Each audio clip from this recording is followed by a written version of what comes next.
Did you know the average profit margin in e-commerce is only 10%? And that's if everything goes smoothly. In 2009, I started an e-commerce business called Zenhom Design, selling custom-tailored clothing for men. I had a ton of monthly sales, 3 warehouse locations, and one of the most visited websites in the industry. But you know what I didn't have? Profit. Today, I'm going to share why I walked away from a seemingly successful business and what I learned that changed the way I approach entrepreneurship forever. Welcome back to the $100 MBA Show. I'm your host, Omar Zenhom, where I show you how to start, grow, and scale a business with our practical business lessons 3 days a week, Monday, Wednesday, Friday. In today's lesson, I'm going to share with you why I quit my e-commerce business even when it looked successful from the outside. E-commerce can look like a dream business. The sales, the products, the growth potential. But my journey with Zenhom Design taught me some hard truths about low margins, endless headaches, and why e-commerce isn't as scalable as it seems. Let's dive into the lessons right now.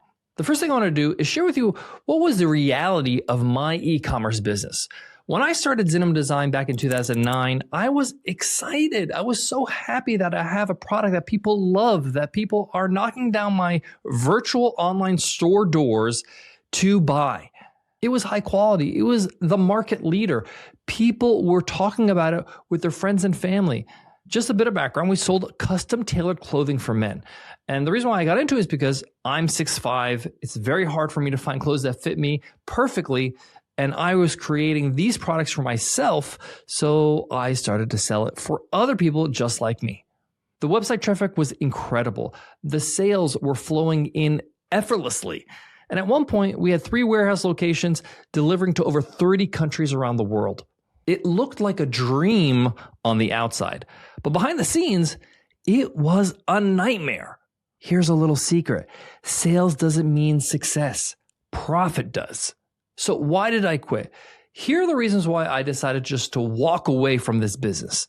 Number 1, low margins. Now, if you've been following my work for some time and listening to this podcast for years, or a member of the $100 MBA, you know how much I talk about how important margins are. And the reason why I do that is because I learned that the hard way through this business, okay? The cost of materials, manufacturing, shipping, warehousing, picking and packing, the amount of money it costs to just run the business was absolutely insane. And I had a fairly simple e-commerce business. And when you have high costs, it eats up most of your revenue. I was selling a lot, but I wasn't keeping much. For example, I remember the day when I actually ran the numbers and did the math. And it was kind of the moment I realized I don't want to do this anymore. And I broke it down and found out that for every $100 my customer would spend, I would keep $10. I mean, I'm laughing at it, but who would take that deal? It's not sustainable. When you factor in time, effort, resources to run the business, 10% profit margin, that's really bad. You know, if I made $100,000 in sales and I only got to keep $10,000, that's just really sad. The second reason why I quit this business was lots of headaches. Running an e-commerce business seems simple. It seems pretty easy because we buy products all the time, so we think selling them won't be that hard. But there are a lot of headaches that people don't talk about. I'm talking about things like juggling inventory and making sure that you have enough inventory, but not too much inventory so that you're wasting money. We're talking about dealing with suppliers that really don't care about your margins or your business or your customers. They're just trying to make sure that they're staying ahead of their business, right? Logistics, customer service, I can go on, but I'm starting to get heartburn.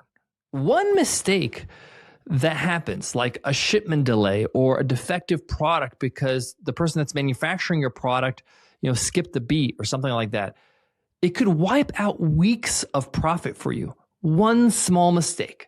The third reason why I quit my e-commerce business was that it was hard to scale. Scaling meant investing more inventory, more warehouse space, more staff. But here's the kicker. The upfront costs are massive when it comes to these things. The risks are multiplied every time I add a layer. And when you factor in you're making 10% net profit margin, you don't have enough money to reinvest. By the way, net margin and gross margin are different.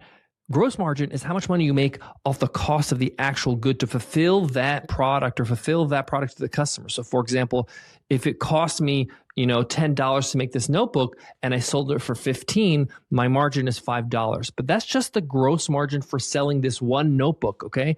But it's not factoring in all the other operating costs to run your business, like your warehouse costs, your staff costs, your internet bill for your office, whatever it is, right?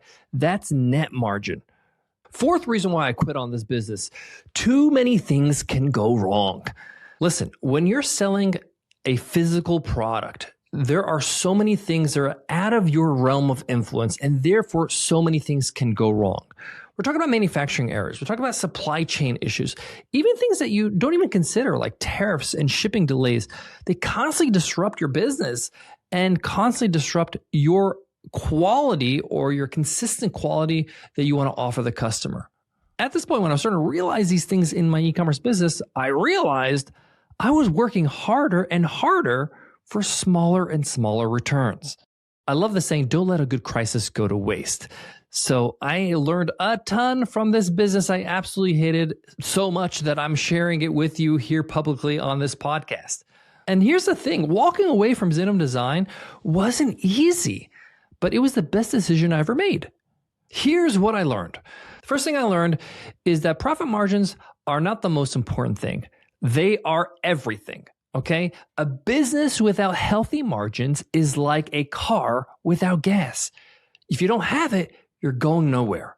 Number two, scalability matters. I want a business that grows without needing exponential increase in resources. And when I say resources, I'm also talking about not just money, but energy and attention and time. E-commerce was way too resource heavy to scale effectively. Number three, digital products are king. They are absolutely one of my favorite business models, selling digital products. Products like courses, software, memberships, coaching programs.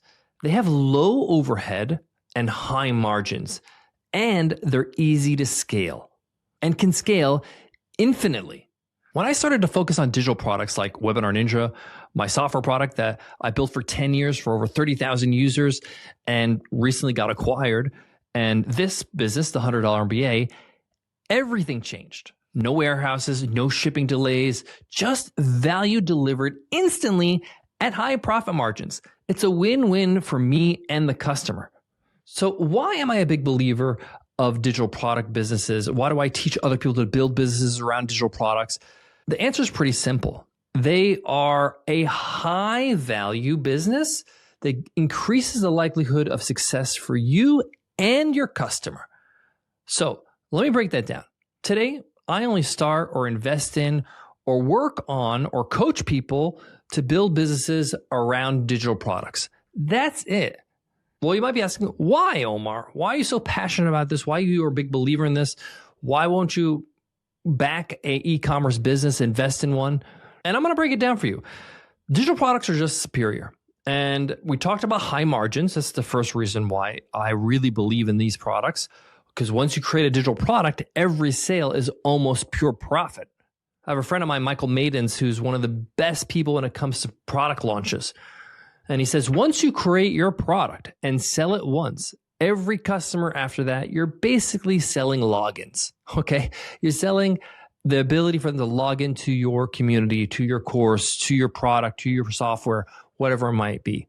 So it's pure profit. This is not the case in most businesses. This is not the case with physical product businesses. Every time you want to sell a product, there's a cost involved. Number two, scalability. Whether you sell 10 or 10,000 copies of your ebook or your course or your software subscription, the cost doesn't skyrocket, right? You're not going to have to pay that much more to have thousands and thousands of customers versus hundreds of customers. There will be some costs, especially for infrastructure on software products and things like that, but it's nowhere near as much as the cost it would be if it was a physical product that you have to deliver to a customer. Number three, less stress, more freedom. Digital products allow you to focus on building value for your customers and not fixing annoying logistical nightmares, okay? What I love about digital businesses is because there's less headaches and less problems, it gives you time to think creatively. It gives you time to think, period, okay? For you to improve yourself, to read a book, to contemplate, to reflect, to come up with creative solutions to your customers' problems and deliver that solution to them in a beautiful way that makes their life easier. And you don't have the bandwidth to do that when you're spinning so many plates with a physical product business like an e-commerce business. Let me tie this up in a bow for you. Walking away from Zenhom Design taught me a valuable lesson. Just because a business is growing doesn't mean it's worth keeping. The goal isn't just sales. It's profit, it's scalability, it's freedom. That's why I've dedicated my career to digital products. If you're thinking about starting a business, ask yourself, is it scalable? Are the margins healthy? Will this give me a life I want? 3 important questions, so important, I'm gonna repeat them. Is it scalable? Are the margins healthy? Will it give me the life I want? Be honest. Thanks for tuning into the $100 MBA Show. If you found this episode helpful and you want more practical business lessons to help you start, grow, and scale your business, just hit subscribe on whatever podcast app you're listening to, like Spotify or Apple. Just hit subscribe or follow. And if you are watching on YouTube, go ahead and subscribe as well. And if you're on YouTube right now and you're watching this video, pop in the comments below what your number one takeaway was. I want to hear from you so that way I can make sure I deliver high quality lessons that help you on your journey as an entrepreneur. I learned the hard way. It's about working smarter, not harder. I'm Omar Zenhom, and I'll see you in the next episode.